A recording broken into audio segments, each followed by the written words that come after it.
नाम का पर्याय ही प्रशंसा है, तारीफ है, जिनके नाम में ही रोचकता है, कौतूहल है, तो उनका व्यक्तित्व कैसा होगा, उनका व्यक्तित्व कितना प्रशंसनीय होगा। जी हाँ, आज हम आपको मिलवाने जा रहे हैं एक वरिष्ठ साहित्यकर्मी, साहित्य प्रेमी, व्यंग्यकार सदाशिव कौतुक जी से। आपका बहुत बहुत स्वागत है एमपी न्यूज़ के इस धन्यवाद। खास कार्यक्रम में। बातचीत शुरू करने के पहले सबसे पहला मेरा प्रश्न कि कौतुक, जी हाँ। ये आपका उपनाम है, तो ये हाँ। आपको उपनाम कैसा पड़ा, जी हाँ। इसके बाद हम आगे की बातचीत शुरू जी हाँ। करेंगे। वैसे मैं गांव के विद्यालय में कक्षा 8वीं या 9वीं का छात्र था। उस दौरान मेरे स्कूल में एक बहुत बड़े कवि श्री कृष्ण सरल उज्जैन वाले पधारे थे, तो उनके सम्मान में हमने एक गोष्ठी रखी थी। तो उस गोष्ठी में मेरे प्रिंसिपल साहब ने सबसे पहले मुझे जो है कविता पाठ के लिए खड़ा किया और मेरा परिचय दिया उन्होंने कि सदाशिव कौतुक ने इस छोटी सी उम्र में 2 खंडकाव्य लिखे हैं, 2 नाटक लिखे हैं और एक कविता संग्रह लिखा है, तो सावधान रे सावधान, हिंदुस्तान पाकिस्तान वार के ऊपर। तो मैंने उस समय जो है अपनी कविता उनको सुनाई थी। तो और उनको ये बताया गया कि ये एक मजदूर का बेटा है और इसको गॉड गिफ्ट है, ये तबला बजा लेता है। तो उनको मेरी कविताएं सुनकर बहुत आश्चर्य हुआ और उन्होंने मुझे वहाँ यह कौतुक उपनाम दिया। तो वैसे मेरा क्या है? सरनेम है सदाशिव सिसोदिया। जी, लेकिन आपको हर कोई साहित्य जगत में हर कोई कौतुक जी कौतुक के नाम से ही जानता है। मुझे जानता है। तो जब आपको ये उपनाम दिया गया जी। तो आपको लगा कि इसे आपको अब आत्मसात कर लेना चाहिए, आगे की जो आपकी लाइफ थी, क्या आपने अपना उपनाम यही रखा हमेशा?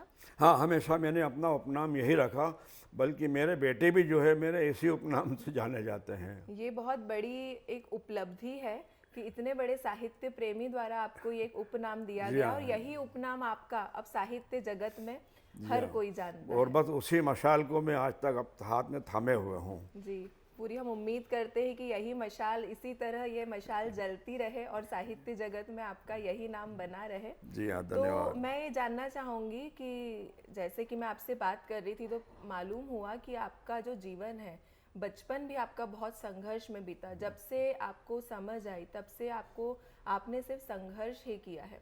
तो ये संघर्ष के दौर में कविताओं को लिखना मतलब अपने आप में एक ये बहुत बड़ी बात है, क्योंकि जब जीवन में संघर्ष होता है तो इंसान को सिर्फ ये लगता है कि हम 2 टाइम अपना पेट भर ले, हमारे परिवार की परवरिश कर ले या हमारे घर की जो जिम्मेदारियां हैं वो पूरी कर ले। लेकिन उस समय में अपना जो मन और मस्तिष्क है उसको साहित्य के क्षेत्र में उसको आगे बढ़ाना और वो बातें सोचना, ये मुझे लगता है कि बहुत चुनौतीपूर्ण है। तो उस समय आपके मन में क्या ख्याल आया कि आपने कविताएं लिखना शुरू किया, लेखन शुरू किया? मैं संकट के किसी भी दौर में रहा, मैंने लेखन को जो है बिल्कुल अपने साथ में रखा। जब कभी कोई बड़ा संकट आ जाता था तो मैं मतलब परेशान होने के बजाय कुछ पंक्तियां लिखने लग जाता था और उस प्रवृत्ति ने मुझे धीरे धीरे मुझ में जो है ये एक वैचारिक शक्ति पैदा कर दी, जिसके माध्यम से धीरे धीरे मैंने आज तक जो है करीब मेरी 70 प्रकाशित हो गई हैं पुस्तकें, जिसमें मैंने हर विधा में लिखा है। कविता, छंदमुक्त कविता, छंदबद्ध कविता, गीत, गज़ल, उपन्यास, कहानी संग्रह, लघु कथा संग्रह, व्यंग्य संग्रह, निबंध, हाइकू संग्रह, इस तरह से मेरे करीब 70 पुस्तकें जो है प्रकाशित हुई हैं और ये मेरा शौक़ है। मैंने एक पैसा भी जो है साहित्य के माध्यम से आज तक कमाया नहीं है। आपके मन में सबसे पहला विचार कौन सा आया था जब आपने शुरुआत की लिखने की? तो आपने किस उम्र से ये शुरुआत की थी? कि ये करीब मैं 12-13 वर्ष का था, तो मेरे पिताजी और दादाजी जो है वो भजन गाया करते थे गांव में, और मेरे पिताजी ढोलक अच्छी बजाते थे।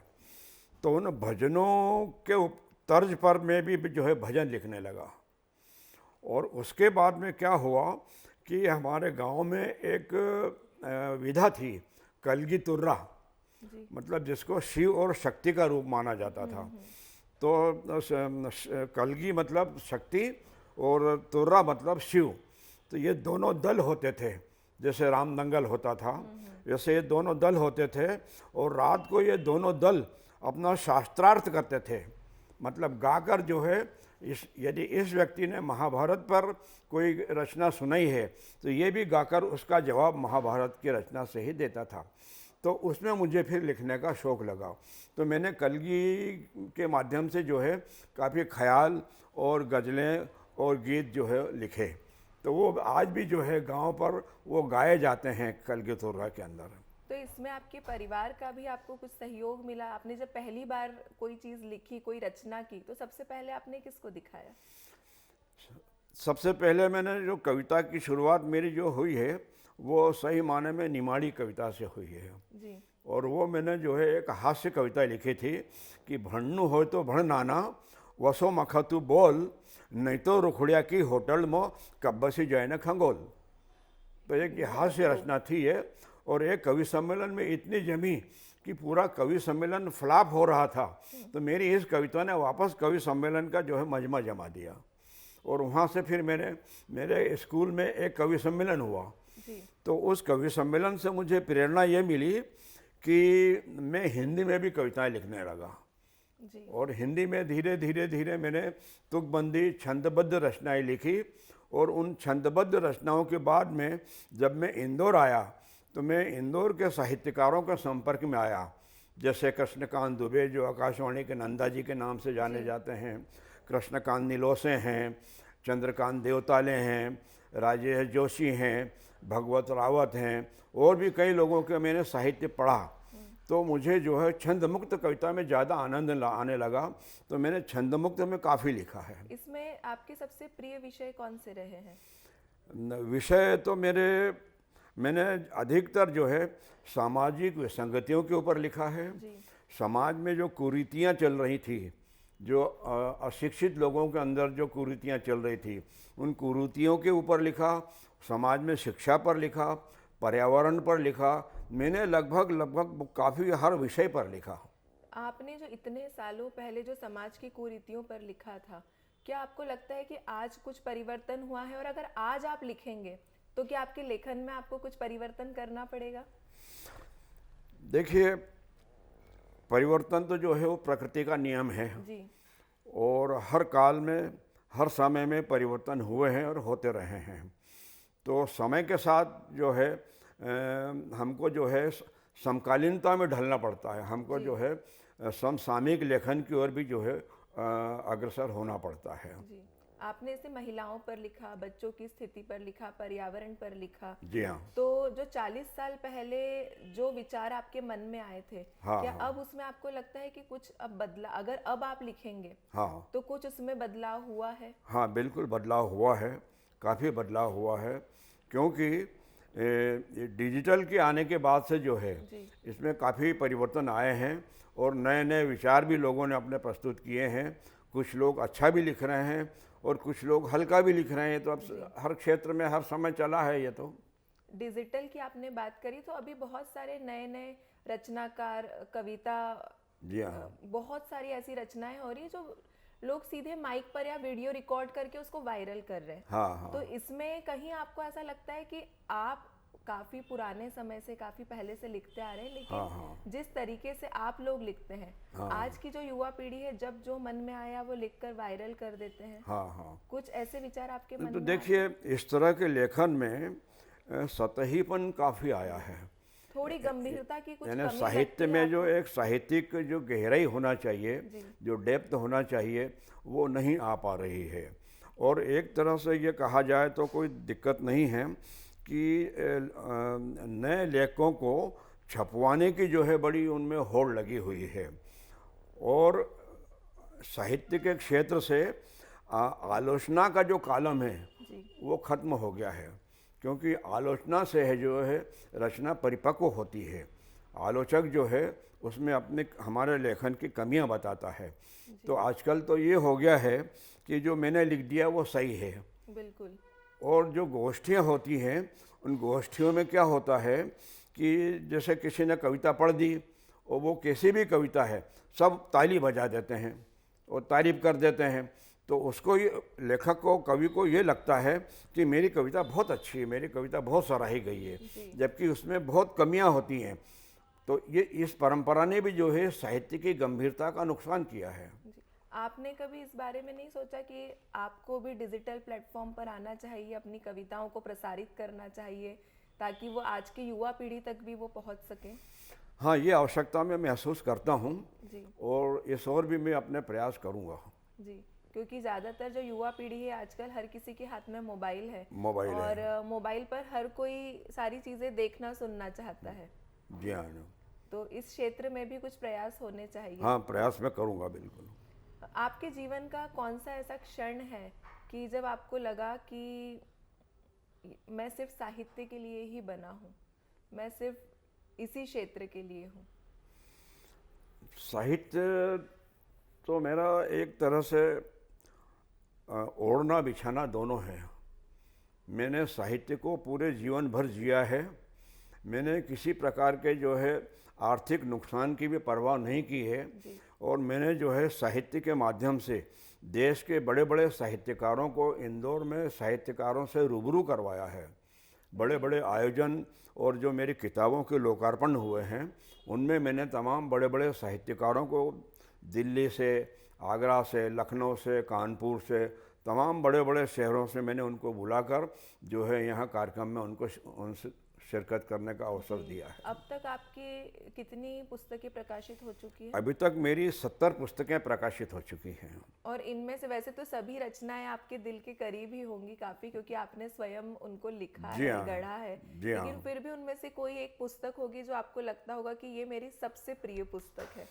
देखिए, मेरी लगभग सभी पुस्तकें मुझे तो हर माँ को अपना बेटा कैसा भी हो वो अच्छा लगता है ना। तो मुझे तो लगभग करीब मेरी सभी पुस्तकों में अच्छा इसलिए लगा, और मुझे महत्व यूँ मिला कि देश के तमाम बड़े बड़े जो आलोचक हैं, बड़े बड़े जो समीक्षक हैं, उन्होंने मुझे समीक्षाएं लिखकर भेजी, और उन समीक्षाओं की मेरी 7 किताबें प्रकाशित हुई हैं देश भर के बड़े बड़े नामी साहित्यकारों ने। मगर फिर भी इन सब में जो मेरी जो सबसे ज़्यादा चर्चित पुस्तक रही है, वो रही है मेरी आत्मकथा। यानी बड़े बड़े साहित्यकारों ने मुझे ये कहा कि एक जो ज़माना था जब वाल्मीकि जो है वो लिखते थे, जो दलित साहित्यकार रहे हैं वाल्मीकि, उन्होंने जो लिखा था वो एक आत्मकथाओं का बड़ा ज़बरदस्त जोर था। बहुत लोगों ने आत्मकथाएं लिखी थी। तो उन्होंने ये प्रतिक्रियाएं दी हैं कि यह आत्मकथा यदि उस दौर में प्रकाशित होती तो देश की जो है ख्यातनाम आत्मकथा होती है। उसका शीर्षक है जितना मुझे याद रहा। मतलब बचपन से लेकर आज तक जो मैंने संघर्ष किया है, और उस संघर्ष में मैंने अपने ईमान को बरकरार रखा है। मैं बेईमान नहीं बना। मैं एक समय भूखा सो गया, मगर मैंने कभी किसी के आगे न हाथ पसारा न 2 पैसे की चोरी की। तो उस आत्मकथा को पढ़कर कई साहित्यकारों की आंखें डबडबा गई, कई महिला साहित्यकारों की आंखें से आंसू बह निकले कि भाई साहब आपने क्या गजब का जीवन जिया। बोले आपकी आत्मकथा को यदि कोई व्यक्ति आत्महत्या करने वाला होगा और वो यदि एक दिन पहले पढ़ लेगा तो वो अपनी आत्महत्या का इरादा छोड़ देगा। जी, मैं वही आपसे अभी पूछना चाह रही थी कि अभी आजकल की जो युवा पीढ़ी है बहुत जल्दी हताश हो जाते हैं, निराश हो जाते हैं। डिप्रेशन शब्द तो ऐसा हो गया है कि हर चौथे इंसान के आपको जीवन में दिख जाएगा। बिल्कुल। तो आप उनको क्या संदेश देना चाहेंगे? अगर आपने अपनी आत्मकथा में अपना संघर्ष लिखा है तो एक शायद आपका एक वाक्य किसी की जिंदगी बदल सकता है। भाई, मैं मेरी आत्मकथा के माध्यम से यही संदेश देना चाहता हूँ कि मनुष्य को कैसा भी संकट आए उससे घबराना नहीं चाहिए, निराश नहीं होना चाहिए, और उस संघर्ष का जो है पूरी ताकत के साथ में सामना करना चाहिए। ये मैं एक उसमें संदेश अपना देना चाहता हूँ।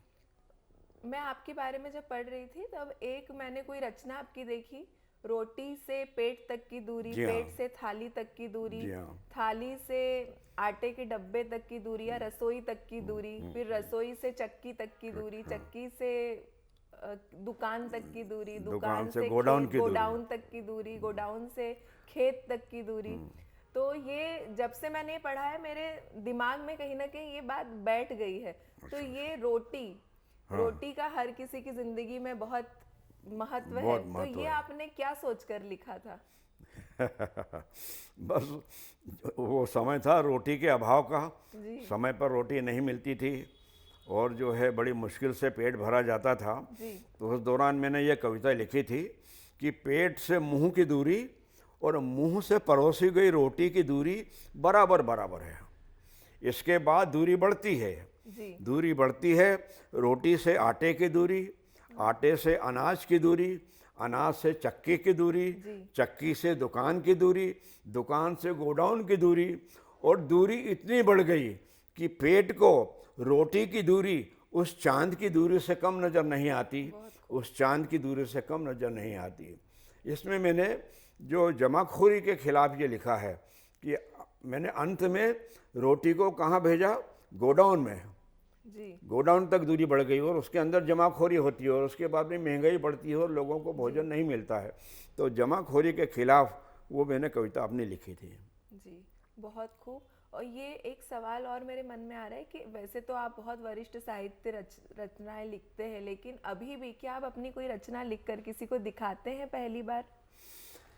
हाँ, क्योंकि मैं जहाँ तक समझता हूँ कि जो भी कवि है उसने जो लिखा है वो उसने अपनी क्षमता के हिसाब से लिखा है। जी उस और उसने अपने विचार लिखे हैं, मगर हो सकता है कि उसमें विचारों की कोई कमी रह जाती है जी या कोई दुरुस्ती की आवश्यकता होती है, तो किसी अपने साहित्यिक मित्र को जो अपने से अच्छा विद्वान व्यक्ति हो, जी। बड़ा साहित्यकार हो, उसको दिखाना तो चाहिए। आपका पहला पाठक या पहला श्रोता आपका कौन होता है?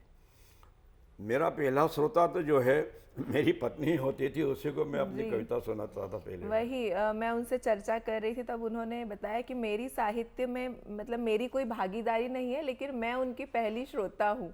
तो मुझे ये बात सुनकर बहुत अच्छा लगा कि आज भी इतनी रचनाएं लिखने के बाद भी अपनी रचना को किसी से अप्रूव करवाना, जी हाँ। ये एक बहुत बड़ी बात जी होती हाँ। है।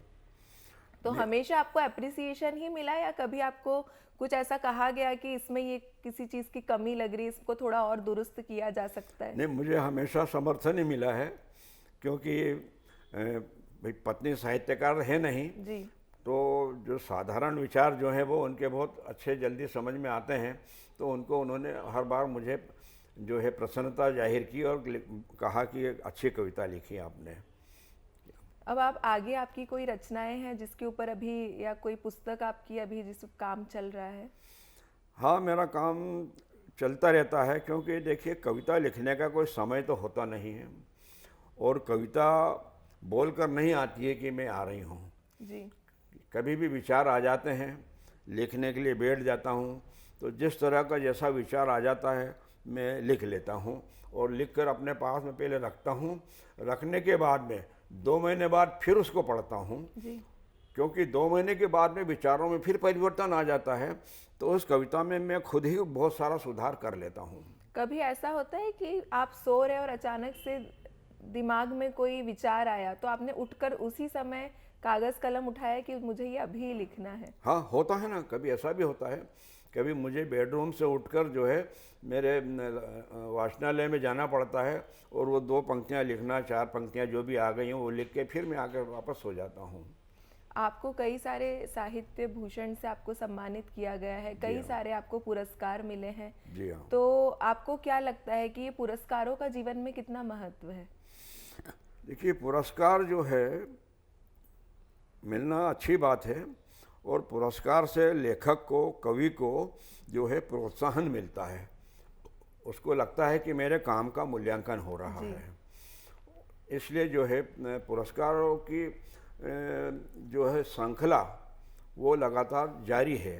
जी मगर आजकल जो है कई बड़े पुरस्कारों के अंदर जो जी है राजनीति भी प्रवेश कर गई है जी जी और उस राजनीति प्रवेश करने की वजह से जो है पुरस्कारों का कभी कभी अवमूल्यन भी हो जाता है। तो यही मैं पूछना चाह रही हूँ कि कहीं कोई मन में किसी तरह का कोई मलाल है कि ये होना चाहिए था, मतलब हमारा ये स्थान है पर ये हमको नहीं मिल पाया?